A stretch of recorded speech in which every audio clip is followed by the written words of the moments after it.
I was folding laundry at the kitchen table with the TV on low when the bank manager asked if I needed medical attention. My hands were shaking so hard I'd spilled coffee down the front of my forest green dress, the one from my working days, the one I still wore because I believed in making an effort even when there was no one left to make an effort for. The coffee had left a dark stain spreading across the fabric like a bruise, but I barely noticed. She kept asking if I was okay, if I needed water, if someone should call an ambulance, and all I could do was stare at the number on the paper she'd slid across her desk. $450,000. The numbers seemed to swim on the page. I blinked hard, trying to focus, trying to make sense of what I was seeing. The bank manager's office smelled like leather and furniture polish, professional and clean. So different from my cramped apartment with its lingering scent of instant coffee and vanilla wafers. Through the glass walls, I could see other customers conducting their business, depositing checks, opening accounts, living their normal lives while mine was being completely upended. I need you to understand something. 2 weeks before this moment, I'd been served eviction papers from my converted attic apartment with sloped ceilings and one window. I'd been packing my life into boxes, preparing to sleep in my car or maybe a shelter, whichever came first. I owned a car I couldn't afford to put gas in. I wore the same 3 dresses on rotation, washing them in my bathroom sink because the laundromat was an expense I couldn't justify. I ate banana pudding layered with vanilla wafers for dinner because it was cheap and filling, and reminded me of better times, of my grandmother's kitchen where the smell of baking always meant love and safety. And now this woman in her pressed blazer and concerned expression was telling me I had nearly $500,000 sitting in an account I never knew existed. The fluorescent lights hummed overhead. My vision blurred with tears I was too shocked to shed. The bank manager, her name was Margaret according to the brass plate on her desk, reached across and gently touched my hand. Her fingers were warm, steady, grounding me to this moment that felt impossibly surreal. "Take your time," she said softly. "I know this is overwhelming." Overwhelming didn't begin to cover it. I felt like I was floating outside my body, watching this scene happen to someone else. The woman in the stained dress couldn't be me. The number on that paper couldn't be real. But I'm getting ahead of myself. Let me go back. Let me show you how I ended up in that bank. How I went from a mother with a son who loved her to a woman erased from her own family's life, monitored like a criminal, discarded like trash.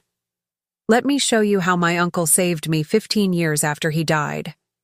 It started on an autumn afternoon when the leaves fall and the light turns golden, the kind of day that makes you believe good things are still possible. I was in my apartment folding laundry, watching the small-town Main Street below through my one window. The glass was old, slightly warped, making everything outside look like an impressionist painting. Local shops lined the street, their awnings bright against the gray sky. The diner on the corner where I used to meet friends before I couldn't afford coffee anymore had its lights on early, preparing for the dinner rush. I was matching socks, one of those mindless tasks that gives you time to think, when I saw my son's truck pull up and park. The familiar dark blue Ford that I'd ridden in countless times to family dinners, to my grandson's baseball games, to the grocery store when my car had first started having problems. My heart lifted the way it always did when I saw him. Despite everything that had happened in my life, the disappointments and struggles, my son had always been my anchor. He was successful where I hadn't been, stable where I'd struggled, the living proof that I'd done something right even when everything else felt wrong. He came upstairs carrying keys that caught the afternoon light. "A car," he said, his face bright with that boyish excitement he still got sometimes despite being 34. Silver, used but clean, parked right there on the street. For me. Because he'd noticed I'd been walking everywhere since my old car died 6 months ago. Because he loved me. Because he wanted to help. The keys were still warm from his pocket when he pressed them into my palm. I could feel the metal ridges, the weight of them, substantial and real. He explained that he'd been saving up, that he'd found a good deal through someone at work, that he'd taken care of everything, the registration, the insurance, everything. All I had to do was drive it. I cried. God. I cried and hugged him and told him he was too good to me. He smelled like the cologne I'd given him for Christmas, familiar and comforting. He said I deserved it, that I'd done so much for him growing up, that this was the least he could do. His voice was thick with emotion, and I realized he was crying too.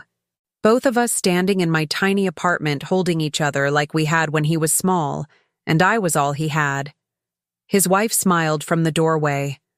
My grandson waved from the truck. I felt loved. I felt seen.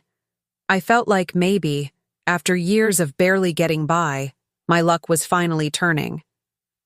We went downstairs together and he showed me the car. A silver Honda Accord. Maybe 10 years old, but well-maintained. The interior was clean, smelling faintly of air freshener. He demonstrated the features, showing me how to connect my phone to the Bluetooth, even though I barely used my phone for anything except emergencies. He pointed out the spare tire, the jack, the manual in the glove compartment. "You're all set, Mom," he said, one hand on my shoulder. "If you need anything at all, just call me." I nodded, unable to speak past the lump in my throat. My grandson came over and hugged my legs, chattering about how Daddy had let him help pick out the color.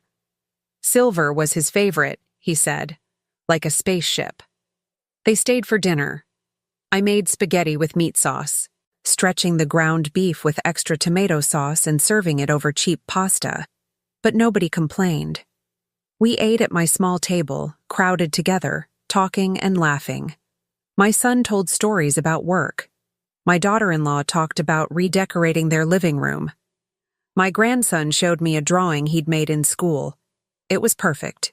It was everything I'd been missing during the months of financial stress and isolation. It was family. When they left, I stood at my window and watched them drive away, the truck's taillights disappearing around the corner. The silver car sat at the curb below, catching the streetlight.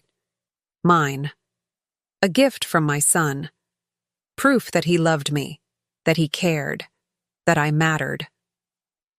2 weeks later, everything changed. The morning started normally enough. I'd been up early, drinking instant coffee and eating toast, planning my day. I needed to go to the discount grocery store across town where everything was cheaper, needed to stop by the pharmacy to pick up my blood pressure medication, needed to return some library books that were overdue. The phone rang just after 9. My daughter-in-law. Could she borrow the car? She had a doctor's appointment across town in Atlanta, and their truck was making a strange noise. She didn't want to risk breaking down on the highway. Of course, I said. Of course she could use it. She was family. I'd take the bus for my errands. No problem. She sounded relieved, grateful. Said she'd be by in an hour to pick up the keys. I tidied the apartment while I waited, washing the breakfast dishes, making the bed, wiping down the counters. When she knocked, I had the keys ready, along with instructions about the quirky turn signal and the gas cap that stuck sometimes.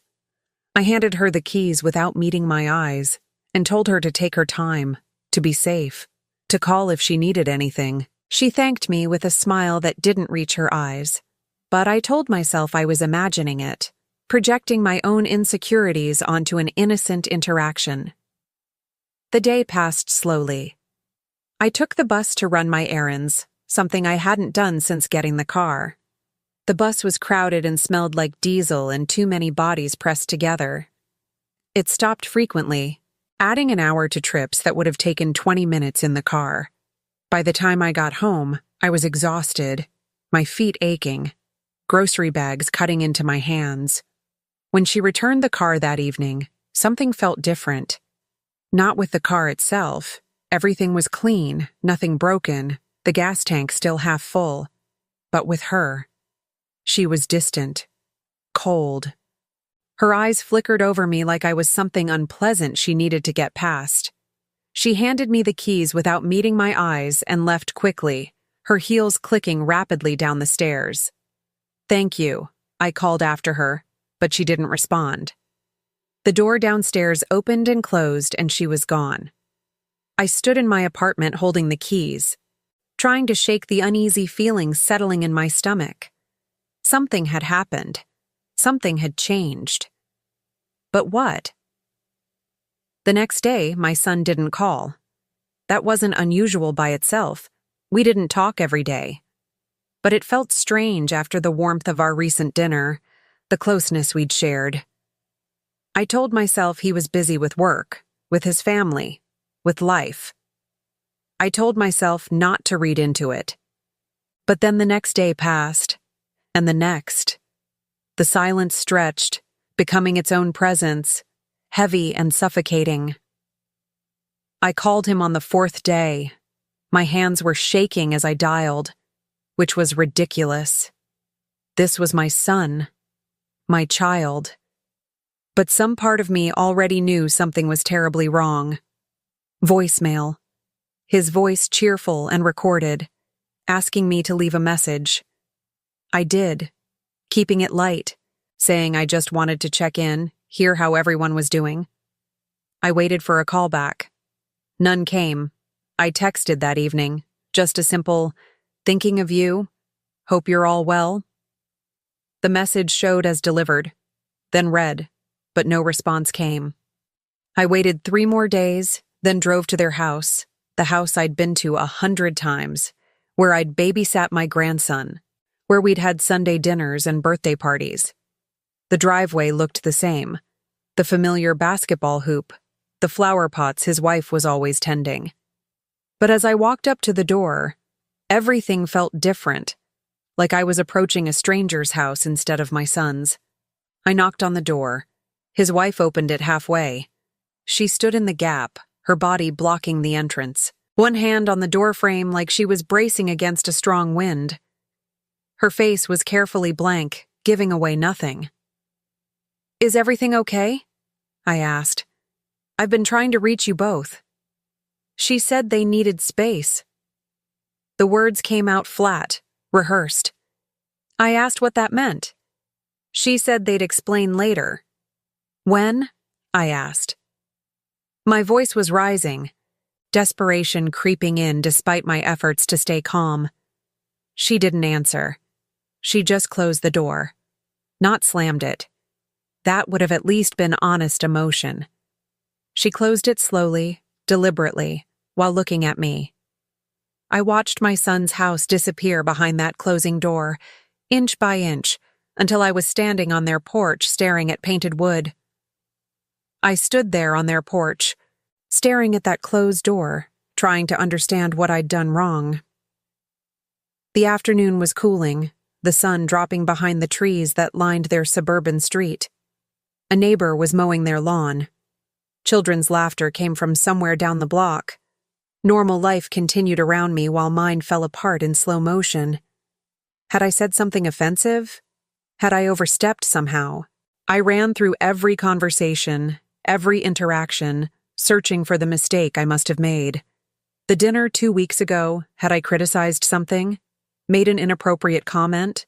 Been too needy? Too present? Too much? Nothing came to mind. Nothing made sense. I drove home in the car my son had given me, my hands gripping the steering wheel too tight, my eyes burning with tears I wouldn't let fall until I was safely back in my apartment. The drive took 20 minutes. 20 minutes of silence broken only by the hum of the engine and the occasional honk of passing traffic. When I got home, I called my son directly. Voicemail. I texted asking what I'd done wrong, begging for an explanation. The message was read within minutes. No response came. The exclusion started small. A missed phone call became 2, then 5. Text messages went unanswered. I drove back to their house twice more, each trip feeling more pathetic than the last, each one leaving me more hollowed out. Once no one answered the door even though I could see lights on inside. could hear the TV, could see shadows moving past the windows. I stood there knocking for 5 minutes, my knuckles getting sore, my voice calling out that I just wanted to talk, that I just needed to understand. The door never opened. Eventually, a neighbor came out and asked if everything was okay, his tone suggesting that maybe I was the problem, maybe I was some kind of stalker bothering this nice family. I left, burning with shame. The second time, my son came out but stood on the porch instead of inviting me in. He looked tired. Dark circles under his eyes, his jaw tight with tension. He said they were going through some things and needed time. His voice was flat, emotionless, like he was talking to a stranger instead of the woman who'd raised him. "How much time?" I asked. He didn't know. Did I do something? The question came out broken, desperate. "Please, just tell me what I did." He looked at me for a long moment, and I saw something in his eyes. Not anger, not disgust, something worse. Pity. He pitied me. "It's not about you, Mom," he said, which is what people say when it's absolutely about you. "We just need space." He went back inside. I heard the lock click. A definitive sound. Final and absolute. I existed in this strange limbo. Not dead to them, but not alive either. I was a person they acknowledged existed but chose not to see. I became a ghost in my own family, haunting the edges of their lives without being allowed entry. Then I started noticing things that made my skin crawl. My daughter-in-law mentioned, in a brief text response about something unrelated, that she'd seen I was at the grocery store on Tuesday at 3 o'clock. The message came in while I was making dinner, and I had to read it 3 times before the implication hit me. "How did you know that?" I asked. My fingers trembled as I typed. She didn't respond. A week later, my son asked why I'd driven to the church on Sunday evening when I'd told him I was staying home. But I hadn't told him I was staying home. I hadn't spoken to him at all that week. We'd had no conversations, no texts, nothing. How did he know where I'd been? I sat in my apartment that night, my mind racing through possibilities. Had they hired someone to follow me? Were they checking my social media, though I barely posted anything? Were they asking my neighbors about my comings and goings? The car. The realization hit me like cold water. It had to be the car. I searched it one afternoon, my heart pounding, running my hands along every surface, checking under seats, opening compartments. I looked for something obvious, a black box, wires, anything that screamed surveillance device. I didn't find anything, but I knew. They were tracking me. The gift my son had given me with tears in his eyes, the car I'd thanked God for, was a surveillance device. Every place I went, every stop I made, they knew. They were watching me like I was something dangerous, something that needed to be monitored and controlled. Like I was a criminal instead of a mother. Like I was a threat instead of family. The paranoia set in slowly, then all at once. I started taking different routes to the grocery store. I'd park at the library and sit in the car, wondering if they were watching the little dot that represented me, wondering what they thought I was doing. Were they judging my every move? Discussing my trips to the discount store, my visits to the free clinic, the way I sometimes drove to the park and sat in the parking lot because my apartment felt too small and too empty. I felt violated in a way I couldn't articulate.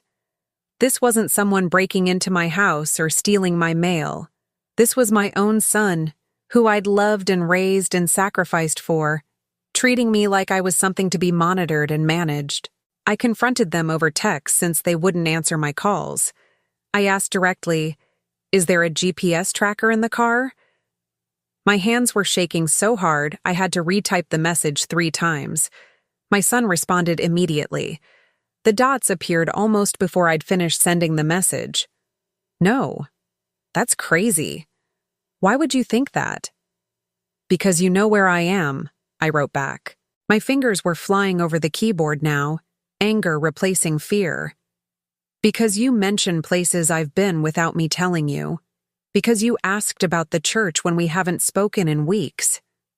How else would you know? The dots appeared showing he was typing, then disappeared, then appeared again. I watched that pattern repeat 5 times, each cycle making my chest tighter. Finally, we're concerned about you. That's all. Concerned about what?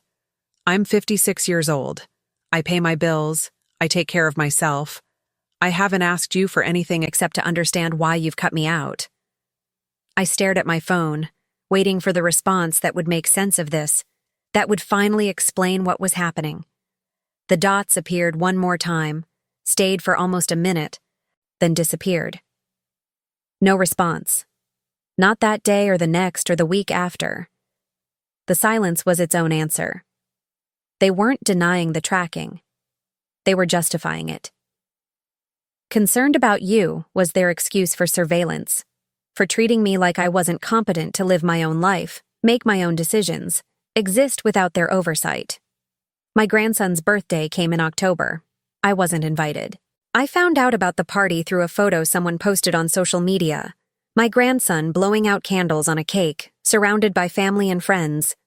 Everyone I knew. Everyone except me. I sent a card with money I couldn't afford to spare, $20 that should have gone toward groceries. I don't know if he ever received it. I don't know if they threw it away, or if they kept the money and discarded the card with its message written in my careful handwriting. Happy birthday to my special boy. I love you, Grandma. Thanksgiving approached. I waited for an invitation that never came. I spent the day alone in my apartment, eating a turkey sandwich and watching football, trying not to think about the family gathered around my son's table, the empty chair where I would have sat. Christmas. Nothing. I bought a small artificial tree from the dollar store and set it up in my window, decorated it with homemade ornaments, tried to create some feeling of holiday cheer. On Christmas morning, I called my son. Voicemail. I left a message wishing him and his family a Merry Christmas, my voice cracking, tears running down my face. He never called back. I existed to them only as a dot on a screen, a location ping, a problem they'd solved by erasing me from their actual lives while keeping me under digital surveillance. They'd found the perfect solution. All the control, none of the obligation. They could monitor me, make sure I wasn't doing anything that embarrassed them or required their intervention, without having to actually see me, talk to me, acknowledge me as a human being. The isolation was suffocating. I'd built my life around my son, around being a grandmother, around having family close by in Atlanta. I'd moved here to be near them 5 years ago, leaving behind friends and familiar places, starting over in a city that had never quite felt like home. My friends were scattered across the country, living their own lives. My siblings had their own families in other states, their own problems and joys that didn't include me. I was alone in a city that had only ever been home because my son was here. And without him, without them, I was drowning. The medical bills from the previous year had emptied my savings. I'd had a surgery, complications from a routine procedure, a longer recovery than expected. 3 weeks in the hospital instead of 3 days. Physical therapy. Follow-up appointments. Even with insurance, the bills had piled up.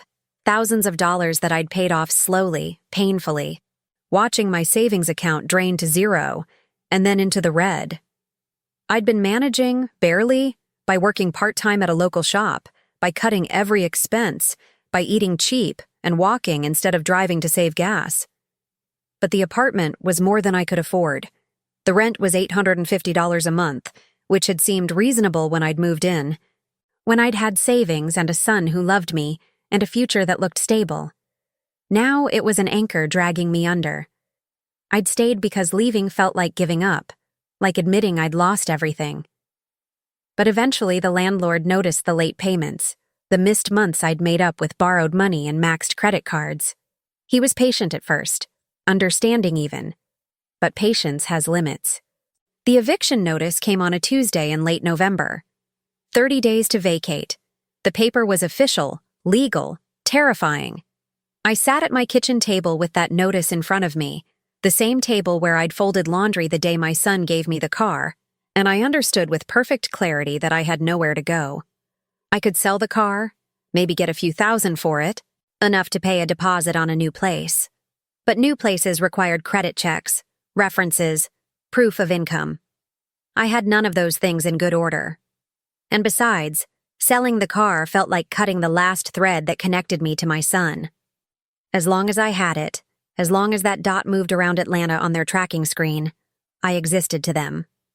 Without it, I'd be completely erased. I called my son one last time. It was late, after 10, but I was desperate. Voicemail. His cheerful recorded voice asking me to leave a message. I didn't. What was the point? What could I say that I hadn't already said? I hung up and sat in the dark. No lights, no TV, just silence and the weight of failure pressing down on me. That night I sat in my apartment as the sun set and the golden autumn light faded to darkness, and I thought about my uncle. The man who'd stepped in when my father walked out, who'd raised me when he didn't have to, who'd been more of a parent than the one I was born to. Uncle James. Tall and quiet, with hands scarred from factory work and a laugh that came from deep in his chest. He'd taken me in when I was 12 and my father left, when my mother was working 2 jobs and couldn't cope.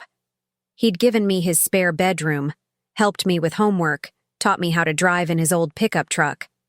He'd walked me down the aisle at my wedding, stood beside me at the hospital when my son was born, been there for every important moment when my actual father was nowhere to be found. He'd died 15 years ago, but I still heard his voice in my head, steady and sure. He used to say I was stronger than I believed. He'd say it when I was struggling in school, when I was navigating my first job, when I was raising my son alone after my husband left. You're stronger than you believe, sweetheart. You'll figure it out. The words were so clear I could almost feel his hand on my shoulder, could almost smell the motor oil and cigarette smoke that always clung to his clothes despite my aunt's best efforts. I didn't feel strong now. I felt broken, shattered into pieces I didn't know how to put back together. On my nightstand sat his favorite Bible, the one with passages he'd underlined in red ink, verses about endurance, about faith, about God's protection. I'd kept it after he died because it smelled like him, because those red underlined passages felt like advice he was still giving me.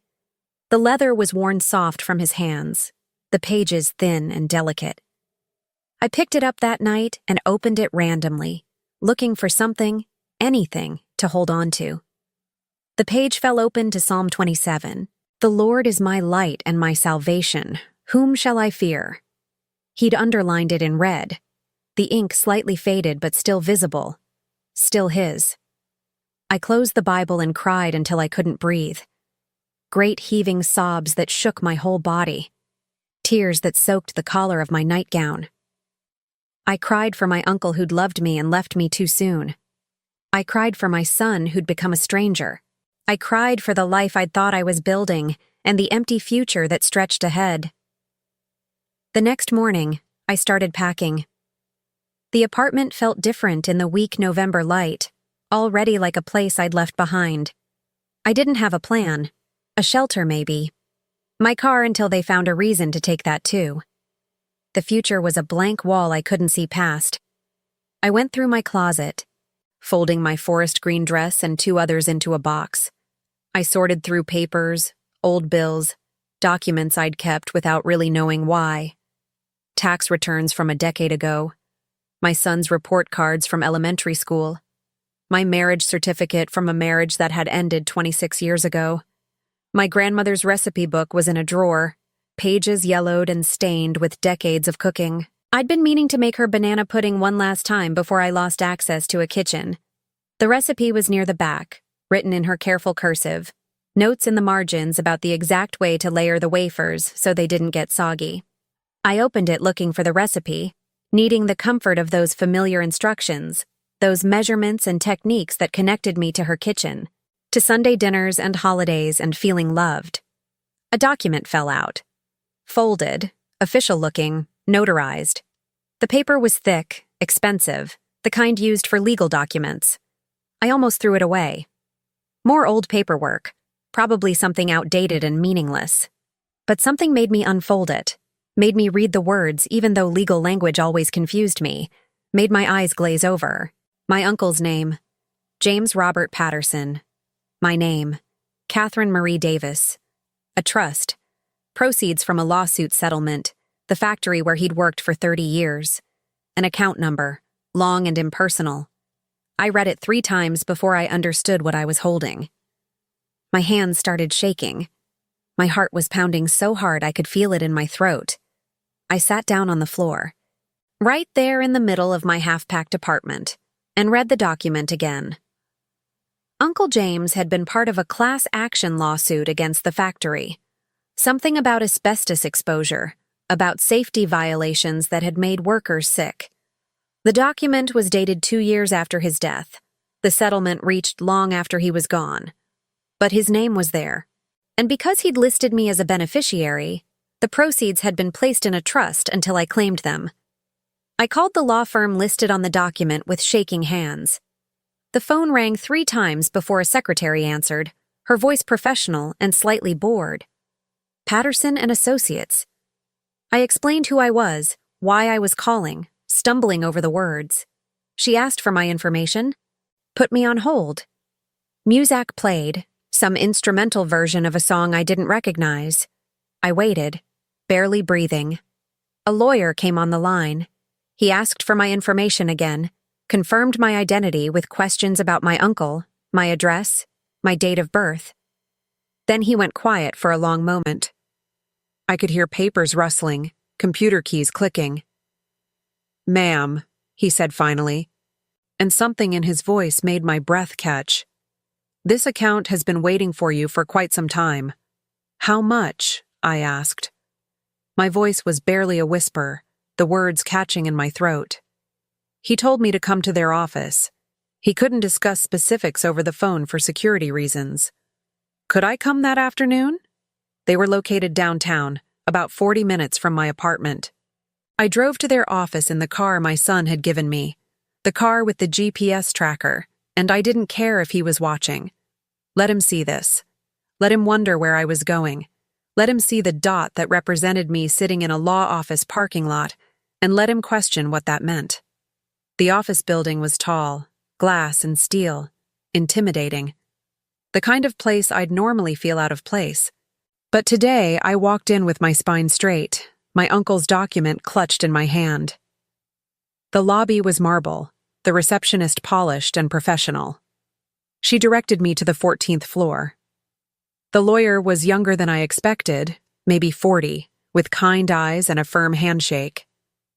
His office had a view of the city, floor-to-ceiling windows showing Atlanta sprawled below. He offered me coffee, water, a seat in a leather chair that was more comfortable than my couch at home. He explained that my uncle had been part of a class action lawsuit against the factory, something about workplace safety violations that had caused long-term health issues. Asbestos exposure, toxic chemicals, things that had slowly poisoned the men who worked there, my uncle included. The settlement had been reached 2 years after his death. Because he'd listed me as a beneficiary, the proceeds had been placed in a trust until I claimed them. "Why didn't anyone contact me?" I asked. How was I supposed to know this existed? He explained about the notification letters that had been sent to my last known address. I'd moved twice since my uncle died, each time updating my information with some agencies, but not others. The letters had been returned undeliverable. After several attempts, the trust had been flagged as unclaimed, waiting for me to discover it. He slid a paper across his desk. The amount was listed clearly, no ambiguity, no room for misunderstanding. $450,000. That's when my hands started shaking. That's when I spilled coffee on my dress, the hot liquid soaking through the fabric, burning my skin. I didn't care. That's when the lawyer asked if I needed medical attention, if someone should call an ambulance. I wasn't crying because of the money, though God knows it saved my life. I was crying because 15 years after his death, My uncle was still protecting me. He'd fought for that settlement while he was alive, had joined the lawsuit even when the factory threatened retaliation, even when it would have been easier to keep quiet. He'd made sure my name was on it. He'd ensured I'd be taken care of. And I never knew. All these years while I struggled and worried and went without, this money had been waiting. All these months of desperation and fear, of eviction notices and empty refrigerators, the solution had existed. I just hadn't known where to look. The lawyer waited while I cried. He handed me tissues from a box on his desk, refilled my coffee in a mug that said, "World's Best Dad." Let me fall apart in his office without judgment. His assistant poked her head in once and he waved her away gently, giving me time and space to process. When I could finally breathe again, when the tears had slowed to occasional hiccups, he explained the next steps. Paperwork to sign, proving my identity and my relationship to my uncle, account transfers to my bank, tax implications that would need to be addressed. All of it felt surreal, like I was in a dream where things finally went right instead of wrong. The entire process took 2 hours. Forms and signatures, copies of my ID, proof of address. He was patient, explaining each document, making sure I understood what I was signing. By the end, my hand ached from writing my name so many times. The funds should be available in your account within 3 business days, he said as I stood to leave. If you need any advice on financial planning, investing, anything like that, we have people we can recommend. I thanked him, shook his hand, walked out of his office in a daze. The afternoon sun was still golden, the leaves still falling, but everything looked different now. I sat in my car, my son's car, in the parking garage, and I laughed. Actually laughed, the sound echoing off the concrete walls. He was tracking me, watching my every move, and he had no idea what had just happened. He'd see me at this law office and wonder. Let him wonder. Let him guess. Let him feel even a fraction of the confusion and exclusion he'd put me through. That night, I didn't pack. I sat at my kitchen table with a calculator and a notepad, doing math I'd never dreamed I'd be able to do. $450,000. Even after taxes, even after paying off my debts, I'd have enough to live on for years, decades if I was careful. I unpaid my eviction with a single check, writing out the amount I owed with a hand that barely shook. I called the landlord and told him the rent would be current by the end of the week, that I'd like to stay if the apartment was still available. He sounded surprised but didn't ask questions. "That'll be fine, Mrs. Davis. I'm glad you worked things out." Then I sat down with my uncle's Bible and opened it to the page that had given me comfort the night before. Psalm 27. I read the full passage this time, not just the underlined verse. One thing I ask from the Lord, this only do I seek, that I may dwell in the house of the Lord all the days of my life. My uncle had fought for me, had protected me, had made sure that even after he was gone, even when I had nothing and no one, I would be okay. Some people never stop taking care of you, even from beyond the grave. The next morning, I woke up with clarity I hadn't felt in months. I knew exactly what I needed to do. I returned my son's car. I drove it to his house early, before 7, when I knew they'd all still be home. I parked it in the driveway, left the keys in the ignition with a note that said only, "I don't need anything from you anymore." I walked away. I didn't look back. I didn't wait to see if anyone came outside. I called a taxi from the end of the street and went home to my apartment that I could now afford, to my life that I could now rebuild. My son called 3 hours later. I was drinking coffee at my kitchen table, real coffee from the good cafe down the street, when my phone rang. I looked at his name on the screen and felt nothing. No anger, no hurt, just a calm certainty that I was done. I didn't answer. He texted. I didn't respond. He showed up at my apartment that evening, knocking on the door, asking to talk. I opened the door halfway, the way his wife had done to me. I stood in the gap, blocking the entrance, my hand on the doorframe. "What happened?" he asked. His face was confused, concerned in a way that made me want to laugh. "Where's the car?" "I don't need it anymore," I said. "Mom, what's going on?" I looked at him, this man I'd raised, this person I'd loved more than my own life, and I felt nothing but clarity. "You wanted space," I said. "I'm giving it to you. Permanently." "That's not what I meant," he started, reaching for the door. I closed it, not slammed, slow and deliberate, the way his wife had closed hers.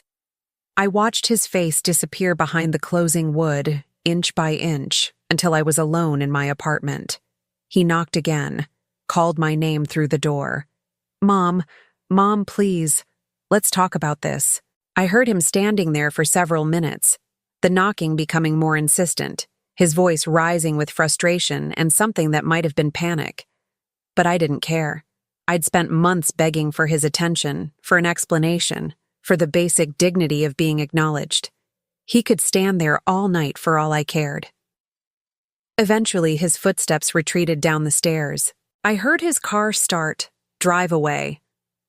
The silence that followed was peaceful. They never acknowledged what they did, never apologized for the GPS tracker, for the surveillance, for the silent treatment and exclusion and erasure. And I never gave them the chance. I blocked their numbers the next day, both of them. Changed my address as soon as I found a new place. A small house in my old neighborhood where I still had friends from childhood, people who'd known me before I became someone's mother, before I built my identity around taking care of others. The help I needed came from an unexpected place.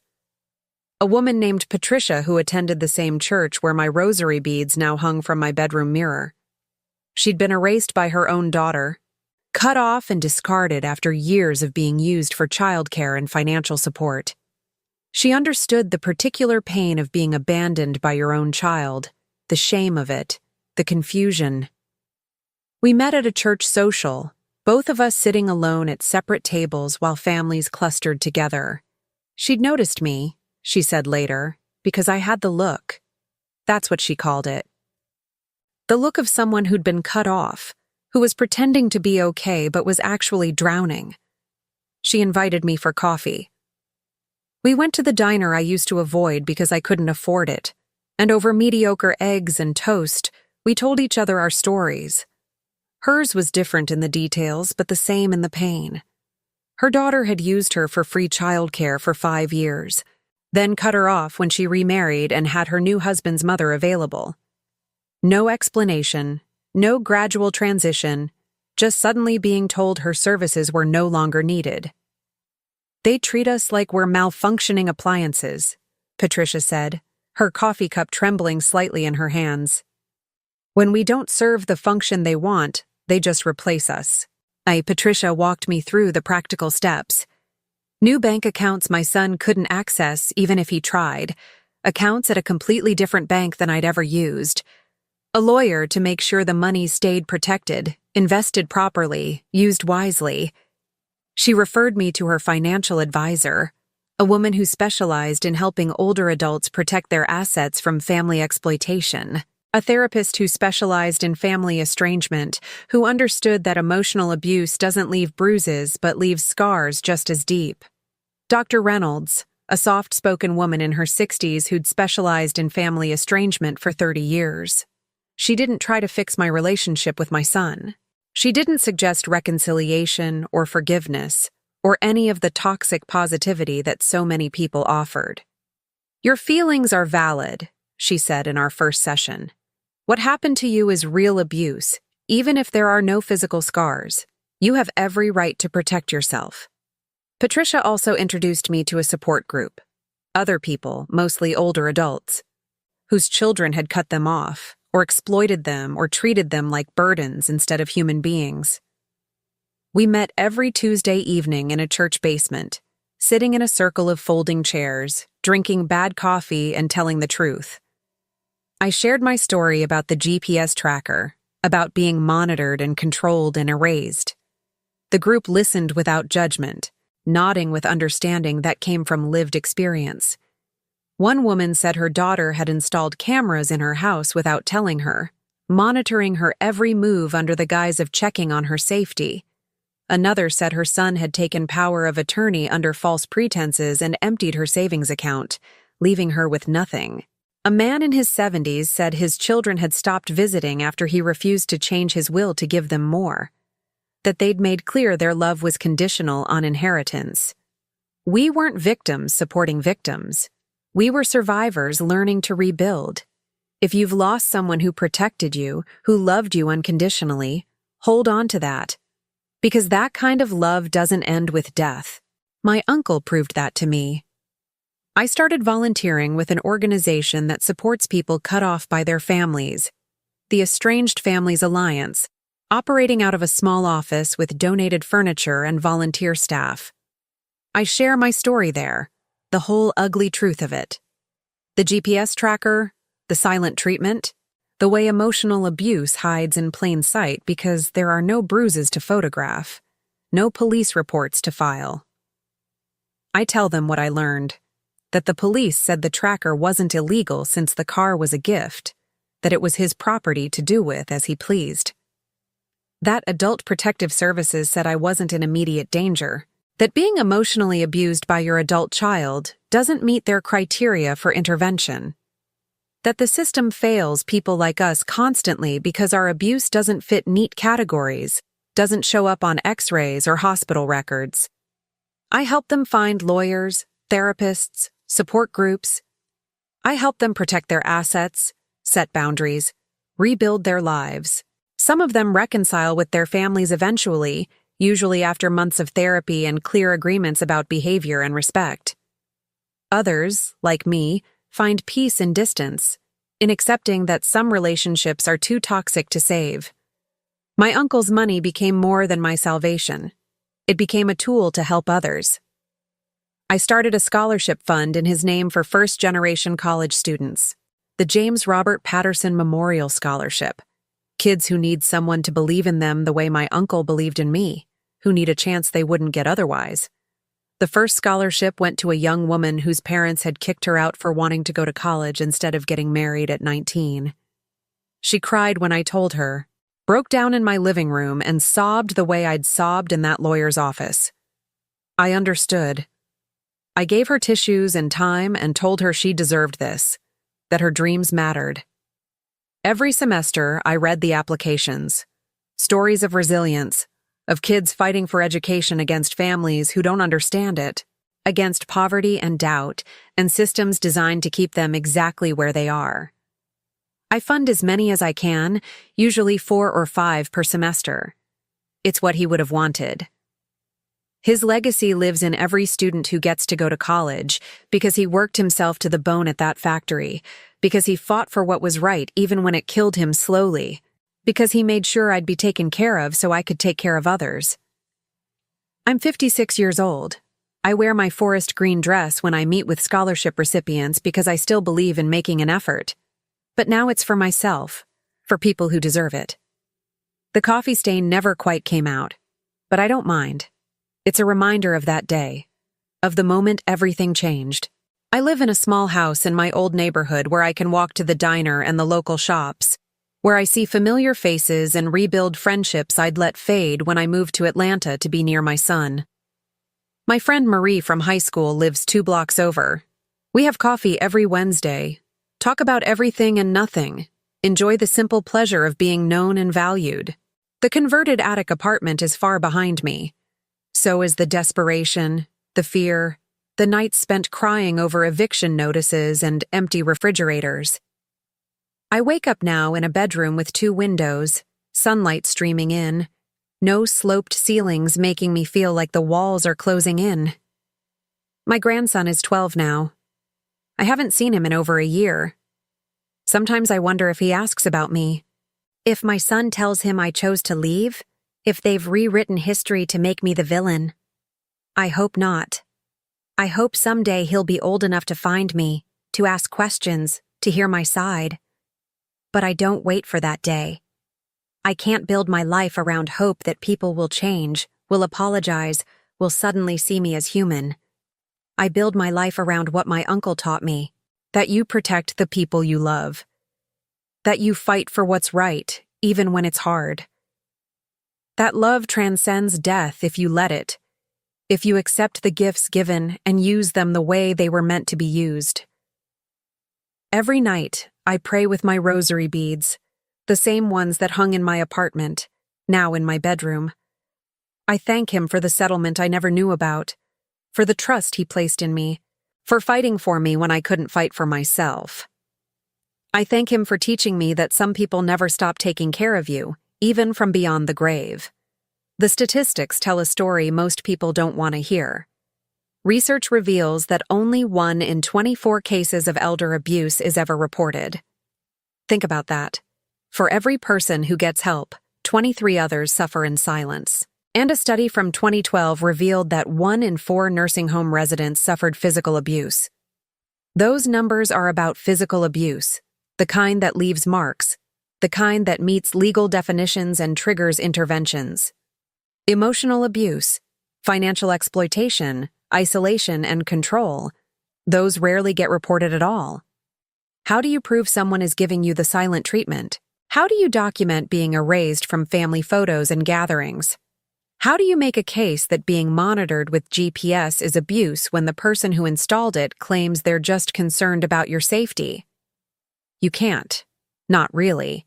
The system isn't built for it. I learned this firsthand when I tried to report what was happening. The police officer who took my statement was kind but clear. "Ma'am, he gave you the car. Technically, it's his property. He can install whatever he wants in it." "But he's tracking my every move," I said. "He's monitoring me without my consent." "Did you ask him to stop?" "He won't talk to me. He won't even acknowledge he's doing it." The officer sighed, apologetic but powerless. "Unless he's making threats or you feel you're in physical danger, there's not much we can do. Have you considered just not using the car?" I wanted to laugh. Just don't use the gift that was supposed to show love but turned out to be surveillance. Just walk everywhere or take the bus or isolate yourself further because your son decided to treat you like a criminal. So what do you do when the system fails? When the authorities can't or won't help?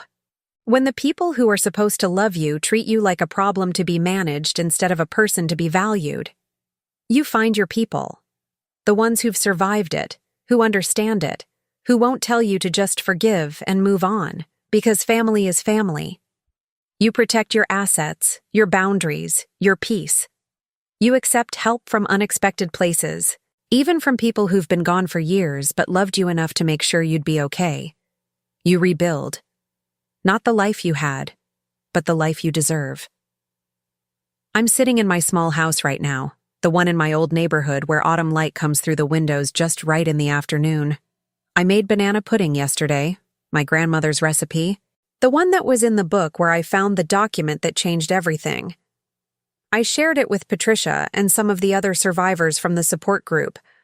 We talked about our kids, about the grandchildren we don't see, about the holidays that come and go without invitations, about how we've built new families from friends and fellow survivors and people who choose to love us not because they have to, but because they want to. It hurts. I won't lie and say it doesn't. There's a hole in my life where my son used to be, where my grandson should be. Some days that hole feels like it might swallow me whole, but I'm still here, still standing, still helping others, still honoring my uncle's legacy by being the kind of person he raised me to be. That has to count for something. I want to know where you're listening from. Are you in a small town like mine, or a big city like Atlanta? Are you folding laundry at your kitchen table, or driving somewhere, or lying in bed unable to sleep because your own family has cut you out and you don't know why? If you're hurting like I was, if you're being monitored or controlled or erased by people who claim to love you, please hear this. It's not your fault. You didn't deserve it, and you can survive it. Find your people. Protect yourself. Accept help, even from unexpected places. And if someone loved you enough to make sure you'd be okay, even after they're gone, Honor that love by living fully, by helping others, by refusing to let the people who hurt you define your worth. What would you have done in my situation? Would you have confronted your son again? Would you have tried to reconcile? Or would you have walked away like I did? Tell me in the comments. I want to know I'm not alone in this. If this story resonated with you, if you've experienced something similar, or know someone who has, please like this video. Subscribe for more stories about survival, about finding strength in impossible situations, about the love that transcends death and changes everything. My uncle saved me 15 years after he died. He fought for me when I couldn't fight for myself. He made sure that when I had nothing and no one, I would still have what I needed to rebuild. Some people never stop protecting you, never stop loving you, never stop being your family, even when they're gone. Hold on to those people. Honor their love. And when the system fails, when the people who should love you don't, remember that you're stronger than you believe. I promise you, you'll figure it out.